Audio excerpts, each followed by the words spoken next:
Todos abriram?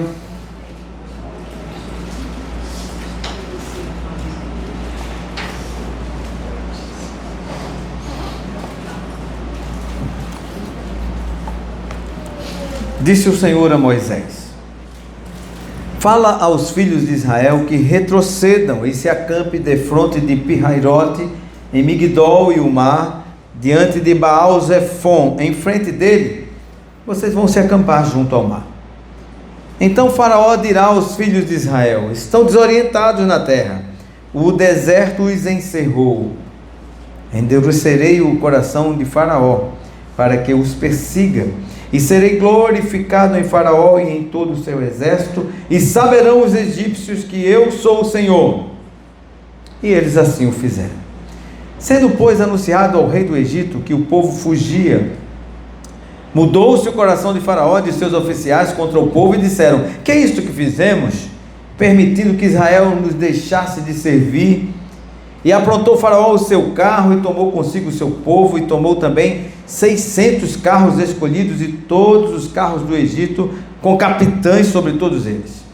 Porque o Senhor endureceu o coração de Faraó, rei do Egito, para que perseguisse os filhos de Israel. Porém, os filhos de Israel saíram afoitamente. Perseguiram-nos os egípcios, todos os cavalos e carros de Faraó, os seus cavalarianos e o seu exército, e os alcançaram acampados junto ao mar, perto de Pi-Hairote, de fronte de Baal-Zephon. Chegando Faraó, os filhos de Israel levantaram os olhos, e eis que os egípcios vinham atrás deles, e temeram muito. Então os filhos de Israel começaram a clamar ao Senhor. Disseram a Moisés: será por não haver sepulcros no Egito que nos tiraste de lá, para que morramos nesse deserto? Por que nos tratastes assim, fazendo-nos sair do Egito? Não é isso que te dissemos no Egito? Deixa-nos para que sirvamos aos egípcios, pois melhor nos fora servir aos egípcios do que morrermos no deserto. Moisés, porém, respondeu ao povo: não temais, aquietai-vos e vede o livramento do Senhor, que hoje vos fará. Porque os egípcios que hoje vedes, nunca mais o tornareis a ver. O Senhor pelejará por vós, e vós calareis. Amém? Deus querido, fale conosco, Senhor. Eu preciso ouvir tua voz. A tua igreja precisa ouvir tua voz. Fale conosco em nome de Jesus. Amém. Eu não sei se muitos de vocês lembram aqui, quantos lembram, né? Mas já houve uma série de mensagens na nossa igreja, 7 mensagens para ser mais preciso, né? Que ela dizia mais ou menos o seguinte: as pragas do Egito revelam o governo de Deus. Na verdade, vocês sabem, são 10 pragas. Cada praga simbolizava um deus egípcio, e Deus estava humilhando todos os deuses egípcios. O povo dele estava lá escravo, e Deus humilhou todos os deuses egípcios e tirou o povo dele daquela terra, que já fazia mais ou menos 430 anos que eles estavam escravos no Egito. Não dá nem para você imaginar, né? Um dia desses nós estávamos comemorando 500 anos do descobrimento do Brasil. 500 anos. Imagine 430 anos, quantos nasceram, morreram, umas gerações inteiras. Ou seja, o povo já estava totalmente adaptado àquela servidão. Mas vamos prosseguindo, e usando os contextos do texto em que nós lemos, nós vamos tirar alguns ensinamentos para a gente. Eu queria que você prestasse atenção, porque o que está acontecendo aqui é um êxodo, é uma libertação. Você está entendendo isso, meu irmão? Uma libertação. Então, não sei se você se enquadra, você foi liberto pelo Senhor. Tinha um hino antigo, né? E aquela turminha que cantaram Calmo, Sereno e Tranquilo, talvez lembre, né? Do Egito escravo fui. Olha aí, tá vendo? Já isso começa a cantar, é impressionante. Já fez assim, ó, inclusive balançando a cabeça do sim. Impressionante. Mas é isso, se você não entende isso como uma revelação divina, de que nós éramos escravos, como diz o hino aqui, por último, que cantamos, eu só tinha pecado para oferecer, e ele me ofereceu graça. O que é que aquele povo no Egito tinha para oferecer ao Senhor? Mas a palavra de Deus diz que ele tirou o povo da servidão, com braço forte, com mão estendida, e em outro momento ele diz que levou o povo como na asa das águias, na asa de uma águia, assim, sabe? Que coisa maravilhosa! Mas, meus amados, algo acontece com aquele povo, porque o povo vinha carregando muitas coisas que o Senhor sabe tratar cada uma delas, sabia? Nós estamos aqui numa caminhada, apesar de que você é convertido, foi salvo, mas a palavra de Deus nos diz que a vereda do justo é como a luz da aurora, que vai brilhando mais e mais e mais até ser dia perfeito. Quando é que vai ser dia perfeito? Quando nós estivermos com o Senhor na glória. Então, a nossa vereda do justo, nosso caminhar aqui, pode ficar certo. Você vai chegar, no ponto que o Senhor quer que você chegue. E se preciso for levar você para o deserto, Ele vai levá-lo. Se preciso for levar você para um local que você vai dizer assim, gente, por que ele está me colocando nisso aqui que eu não tenho saída? É o que está acontecendo aqui com o pessoal. Eles se encontram em Pi-Hairote. Pi-Hairote é beco sem saída. Você já se encontrou assim, meu irmão? Olhar e dizer assim, rapaz, não tem mais saída não. Não tem jeito. Para onde é que eu vou? Olha para frente tem o mar. Olha para um lado, montanha de um lado, montanha de outro. E quando olha para trás, vem uma poeira subindo no meio do deserto. É Faraó com os seus carros e os seus cavaleiros. O que é que você faz? O que é que você faz, meu amado, quando você não tem saída e as suas opções são totalmente limitadas? Vai pensando aí, o que é que já aconteceu na sua vida que você diz, agora não tem mais jeito, não tem saída. Tem um rabino que ele é rocha da congregação israelita aqui no Brasil, da congregação judaica no Brasil, ele se chama Newton Bonder. Ele escreveu um livro, Alma Imoral. Esse livro, inclusive, virou peça de teatro. Foi uma peça de teatro que, no ano 2000, precisamente em 2008, foi considerado pela Veja, né? Na época tinha essa revista muito atuante, e foi a melhor peça, o melhor espetáculo que houve em São Paulo, porque esse rabino, né? Ele expressa no seu livro que neste momento em que o povo de Israel estava no deserto e estava num beco sem saída, em Pi-Hairote, diante de Baal-Zephon, na frente do mar, ele diz que o arraial dos israelitas, e isso é um rabino falando, né? Que vem de uma tradição ali do pai para filho. Ele diz que o acampamento se dividiu em 4 grupos. Eu quero falar isso para você e vai ser, prometo que vai ser muito sucinto, mas nós estamos terminando um ano. Hoje nós estamos no dia 7, então vamos dizer aí que faltam o quê? Uns 24 dias? Rapidinho vai passar, para acabar o ano. Muito pouco tempo, e eu queria que a gente entendesse o que é que Deus quer falar conosco nesse texto. O acampamento se dividiu em quatro. Ele diz que o primeiro grupo é aquele grupo dos desesperados. Sabe aquelas pessoas que, quando se encontram num beco sem saída, começam a viver uma angústia extrema, começa a ter uma aflição ali que fora do controle, e a pessoa se descontrola mesmo, perde o juízo diante de um mar, diante de uma morte, diante de uma doença, diante de um resultado de exame um diagnóstico irreversível, e essa pessoa perde o juízo e começa a pensar coisas absurdas. Newton Bonder fala que nesse momento, aquele grupo dos desesperados, alguns pensaram assim: eu vou me lançar no mar. Mas vem cá, você sabe nadar? Não sei. Mas eu vou me lançar no mar. Estou desesperado, estou sem saída, eu fico no desespero, na angústia, numa aflição, no descontrole, perdeu o juízo. Eu vou me lançar no mar. Você não sabe nem nadar. Vai nadar até onde? Não sei, vou nadar. Vou me jogar dentro do mar. Desespero. Pessoa desesperada, meu amado, faz coisas absurdas. Lembram de Saul? Está lá em 1 Samuel, capítulo 15. Samuel falou para Saul: me aguarde, nós vamos oferecer o sacrifício a Deus. Só que Samuel atrasou um pouquinho.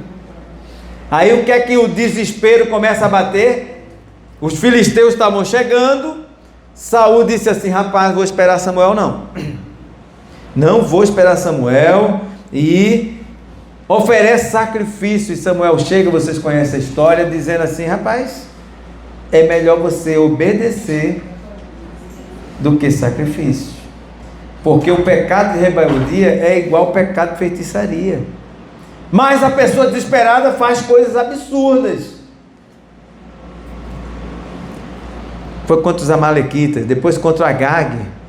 Ele vai lá, em 1 Samuel foi 25, agora em 1 Samuel 28, ele consulta uma pitonisa, uma feiticeira. Estava conversando com o irmão logo antes de começar o culto, que eu tenho certeza, se você nasceu de novo, pode apertar de todos os lados, eu nunca vou ver você se inclinando diante de uma estátua, de uma imagem de escultura, nunca vou ver você dentro de um centro espírita, ou num terreiro de macumba, ou qualquer coisa que o valha. Você não tem para onde ir. É como o apóstolo Pedro falou: para onde iremos nós? Você vai para onde? Quando você está diante de um beco sem saída, para onde é que você vai? Não tem para onde você ir. Mas gente desesperada, que é o primeiro grupo ali, quando viu que os egípcios estavam se aproximando, começa a pensar coisas absurdas. Vocês lembram que lá em 2 Reis, capítulo 6, quando a cidade de Samaria foi sitiada, 2 mulheres, cada uma tinha um filhinho. Uma chegou para a outra e falou assim: rapaz, vai morrer de fome, vamos fazer o seguinte, eu mato seu filho hoje, a gente come ele cozido, e depois, quando der fome de novo, a gente mata o seu. É combinado. Mataram um filho, comeram. Olha, absurdo. Quando chegou na vez da outra, a outra falou: não, quero não, estou com fastio, meu filho, nada, não vai matar não. Desespero. E o Senhor tinha falado: olha, Ele vai mandar abundância de comida. Maior o que está conosco do que o que está no mundo. Precisou o profeta dizer: abra os olhos dele para que ele veja. Mas gente desesperada começa a dizer: estou cercado, acabou com tudo, o exército está rodeando. Desesperado. E começa a fazer absurdo. O segundo grupo, os resignados. Qual é esse grupo resignado? É aquela turma que deixa de acreditar no sonho. Porque se eles eram hebreus, os pais vinham passando: olha, o Senhor nos prometeu uma terra que mana leite e mel. Tanto é que os ossos de José foram levados juntos, porque José, ele profetizou: certamente o Senhor vos visitará, vai libertar vocês, e levem meus ossos junto com vocês para a terra que ele prometeu. Existia uma esperança naquele povo.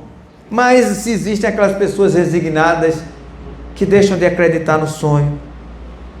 E o que é que fala no texto aqui? Vamos voltar para o Egito. Como era bom aquele tempo.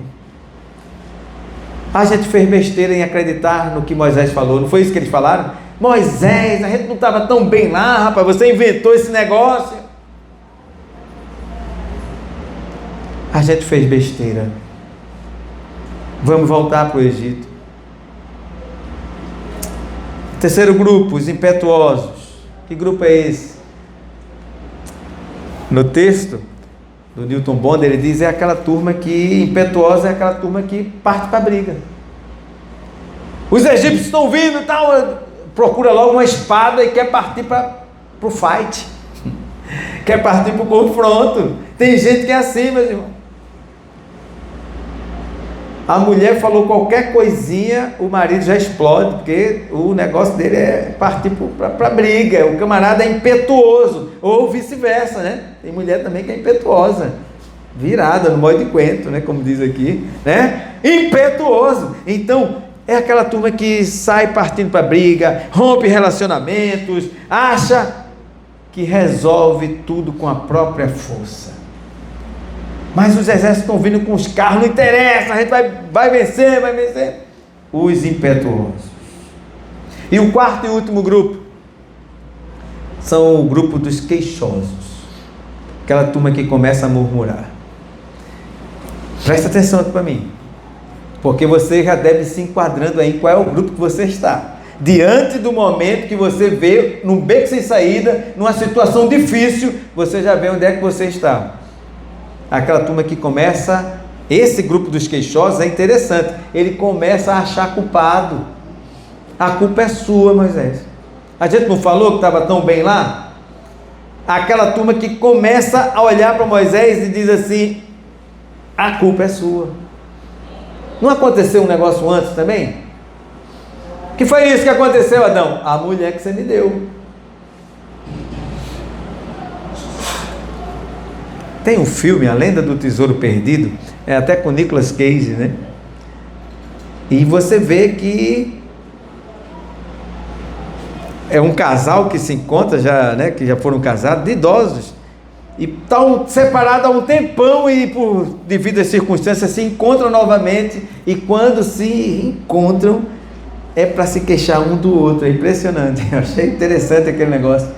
Falando, você que deixava a toalha não sei aonde. Olha só, depois de não sei quantos anos. Mulheres têm uma capacidade de memória incrível. É incrível esse negócio. Então eu acho que esses queixosos aqui são os mais chatos de todos, né? Porque a turma do desesperado que quer se lançar no mar, tudo bem, saia nadando ali, né? Se afogue. Quem quer voltar, tudo bem que volte. Aqueles impetuosos que querem brigar, partir para a briga, pegar na espada, tudo bem, que vençam o melhor, né? Mas os queixosos, esse aqui é o que irrita todos.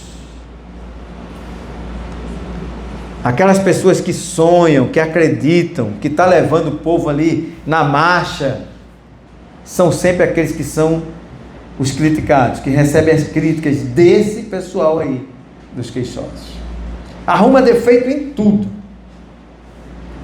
Mas vamos para a palavra de Deus, versículo 13 e 14. A palavra de Deus vai dar uma resposta para cada grupo do que eu falei aqui. Para os desesperados, é o primeiro grupo. Aquele grupo lá que queria se lançar no mar, que estavam desesperados, e eu já falei que um grupo desesperado é aquela turma que comete loucura, absurdos. O que é que Deus diz no versículo 13, por favor?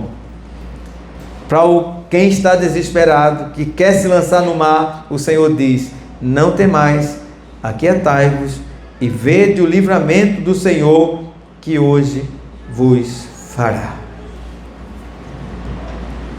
Olha aqui para mim, meu irmão, minha irmã. No beco sem saída, quando você vê que não tem saída, não tem jeito, é desesperador, e você quer se desesperar, o que a palavra de Deus diz para você e para mim nessa noite é: não tenha medo.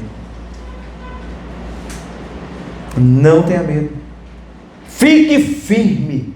É isso que a palavra está dizendo. Você está desesperado, você quer sumir, você está querendo cometer desatinos, loucuras. O Senhor está dizendo assim: se aquiete, fique calmo, Vede o livramento que hoje o Senhor vos fará. Não tenha medo. Você que está desesperado, pensando já como é que vai ser o ano que vem, como é que vai ser e tal, o Senhor está dizendo assim: não tenha medo. Vamos ver qual é a resposta que Deus dá para os resignados. Sabe os resignados? Vocês estão lembrados ainda qual é o resignado? Aquela turma que quer voltar, lembra?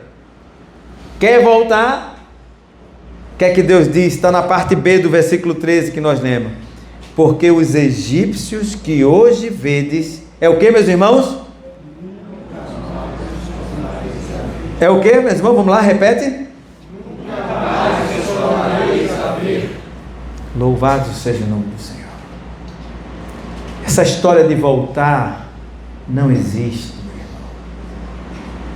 Ah, porque antes era melhor, porque eu era feliz e não sabia. Meu amado, minha amada, olha aqui bem para mim. O seu milagre está no futuro, está lá na frente. Isso aqui é temporário. O Senhor vai renovando suas forças. Não existe essa de você voltar. Não existe, é para frente. O colégio militar, ele tem um lema que é: para frente, custe o que custar. E eu tive um comandante que dizia assim: para trás, nem para tomar impulso. Para frente, é para frente. Esse negócio de voltar não existe. Resignado, porque naquela época que era melhor. Não existe isso de voltar. E os impetuosos? Aqueles que querem pegar na espada, né? Aqueles que tudo quer partir para o fight. Versículo 14. A resposta está aqui, logo de cara. O Senhor pelejará por vós. Você quer resolver tudo com a sua própria força. Eu já nem sei mais se foi na oração de ontem ou se foi no culto hoje, quando o pastor estava lá ministrando para a gente, dizendo assim: ouse crer, ouse descansar no Senhor. Acho que foi ontem, falando de esperança, ou foi hoje, não sei, não lembro. Mas é palavra de Deus, foi hoje, não foi, Melena? Ouse crer, ouse se jogar mesmo nos braços do Senhor. Pare de ficar tentando resolver as coisas com a sua própria força. Você acha que tudo vai dar certo? O ano de 2026 vai ser bênção, porque eu já planejei, já fiz um plano maravilhoso, não tem como dar errado. Meu amado, é Deus quem cuida de você. Mas é porque eu sou impetuoso demais. Peça a Deus domínio próprio, peça a Deus mansidão. Se aquiete, rapaz. O Senhor é que vai pelejar por você. Enquanto você tem um pastor que fala, enquanto você não descansa no Senhor, é como se você vivesse a sua vida inteira numa esteira ergométrica lá, né? Você cansa, você sua e não sai do lugar. O Senhor pelejará por você.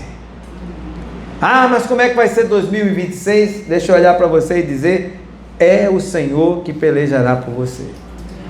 Não porque eu consegui. O que você conseguiu, eu vou repetir as palavras do pastor de hoje. O que você conseguiu não foi você não. Coloque isso na sua cabeça. É o Senhor do começo até o fim. Mas eu tenho uma capacidade de decidir, de uma intuição boa, de fazer bons negócios. É o Senhor que está pelejando por você. Pare de querer ficar tomando as rédeas de tudo, porque comigo é assim. Não. Menos. É o Senhor que peleja por você. E o quarto e último grupo, que está na parte B do versículo 14, que são os murmuradores. O que é que Deus responde para ele?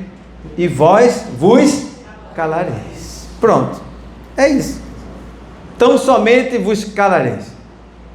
Ou seja, O que é que Deus tem para você que é queixoso, que é murmurador? O que é que Deus quer dizer para você nessa noite, pela palavra dele? Cale a boca.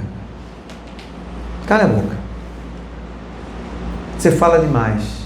Sou eu, tá? Essa palavra é para mim, tá bom? André, cala a boca. Cala a boca. Cala a boca.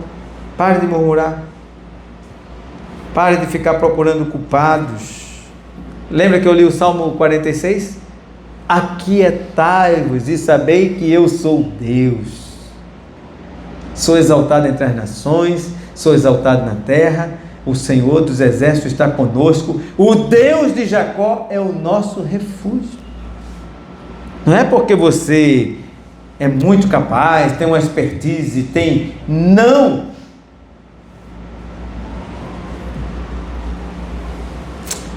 A doutora Edmeia, que ela faz um ministério maravilhoso lá no Morro de Santa Marta, né? No Rio de Janeiro. Por quê? Porque eu estou ali naquele morro, né?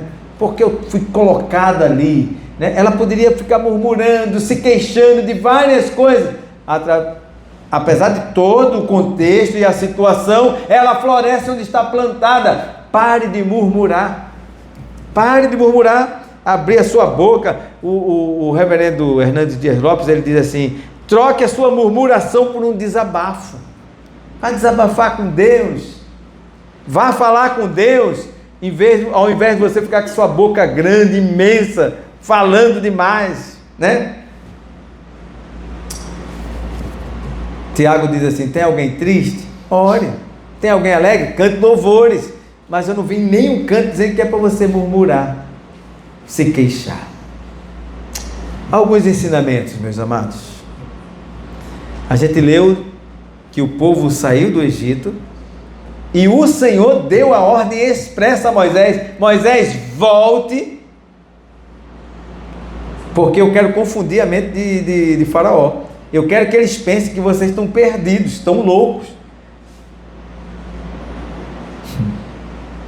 Meu irmão, minha irmã, com todo carinho, eu pergunto a você: você tem certeza, com toda a sinceridade do seu coração, me responda, você tem certeza que você está aonde Deus lhe colocou? Porque se você tem certeza, eu quero dizer para você: continue. Foi Deus. Quem foi que libertou o povo? Foi Deus. Quem guiou o povo lá para esse beco sem saída? Quem foi que guiou? Foi Deus. Se você tem a convicção dessa soberania dele guiando você, e que você se encontra nesse momento, ou em 2026, haverá momentos de você se encontrar em becos sem saída, eu quero dizer para você: creia na soberania de Deus, fique firme, mantenha a sua posição. Você tem certeza, não tem? Então o versículo 15 vai dizer uma coisa muito boa para a gente. Disse o Senhor a Moisés. Vamos lá, vamos ler? Disse: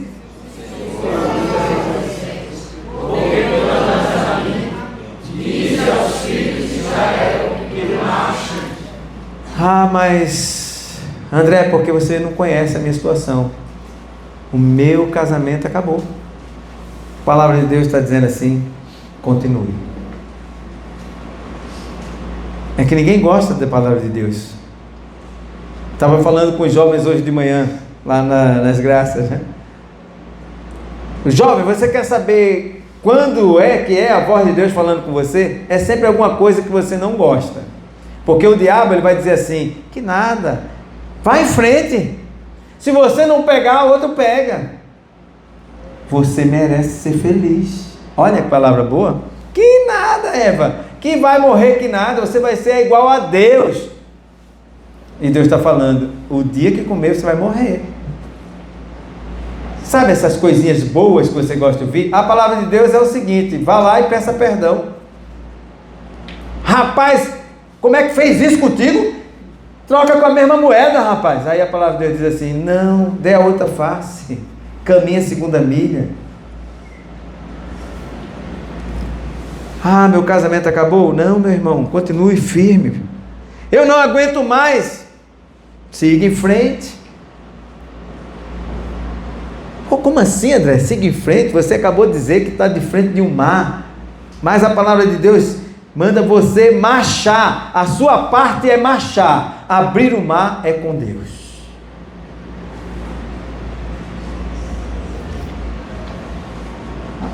Olha aqui para mim. A sua parte é continuar amando. A parte de Deus é quebrantar esse coração que você diz que não tem mais jeito. Sua parte é continuar orando pelo seu filho, pelo seu marido que não se converte. A parte de Deus é quebrantar esse coração de pedra e dar um coração novo, coração de carne. Meu irmão, minha irmã, a sua parte é crer. A parte de Deus é fazer milagres. Louvado seja o nome do Senhor. Ah, mas é impossível o camarada ser hoje um empresário no Brasil, ser um comerciante. A sua parte é ser honesto. A parte de Deus é abençoar. Do pouco fazer muito. Uma boa medida.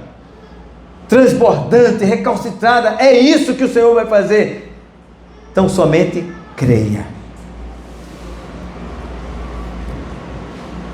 Mas veja bem, André, é porque você não sabe esse beco sem saída que eu tenho.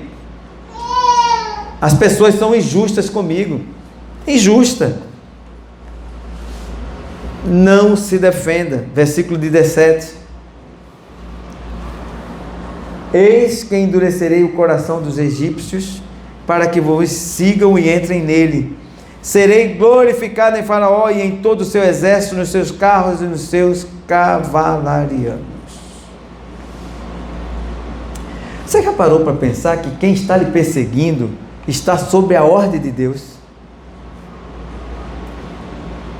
Ah, mas aquele chefe meu, não sei o quê. Você já parou para pensar que ele está sendo usado por Deus para tratar alguma coisa que precisa ser tratada na sua vida? Mesmo ele sendo ímpio. Sabe qual é a melhor parte? Quando você mantém-se firme, obedece e marcha, mesmo diante de algo sem saída, é que a palavra de Deus diz aqui no versículo 17: eu vou envergonhar, eu serei glorificado. Você lembra da história de Amã, que perseguia Mardoqueu? Está lá no livro de Esther. Ele dizia: rapaz, esse cara não se inclina para mim, eu vou matar esse cara. Construiu uma forca de não sei quantos metros de altura, e fez, e aconteceu, e o Senhor honrou Mardoqueu. Esse Amã que estava perseguindo ele, saiu puxando o cavalo e gritando: assim faz o rei ao homem que quer honrar. Deus deu uma insônia para o rei. O camarada não conseguiu dormir. Me dá um livro aí para eu ler. Abriu o livro e viu a história de Mardoqueu. Gente, parece uma coisa fantasiosa. É palavra de Deus. Quando Deus peleja por você, meu irmão, creia nisso. O inimigo está se levantando, está meio que sem saída. Você não vê um vislumbre bom para 2026 ou para a situação em que você se encontra. Em nome de Jesus, não se defenda. Pare de usar suas armas. Pare de se defender. Pare com essa história de que a melhor defesa é o ataque, vou partir para cima, em nome de Jesus. Vamos finalizar com a nossa maior referência? Qual a atitude de Jesus quando ele esteve no beco sem saída? No Getsemane. No maior beco sem saída, no maior pirrairote que pudesse ter, que era a cruz. Ele mesmo falou para Pedro: calma, Pedro, né? Usando a espada, impetuoso. Pedro era impetuoso. Ele: calma, Pedro, coloca essa espada na bainha, cara. Deixa eu pegou a orelha, rolou lá, né? É mesmo assim, a minha imaginação fértil vai longe, dizendo: calma, Pedro, você não sabe, se eu quisesse, eu podia pedir aqui legiões aqui de anjos. e é mais ou menos quase 12 mil, ó, anjos. Um só matou 132 mil. Podia pedir aqui 12 mil anjos para me livrar. Calma aí, calma.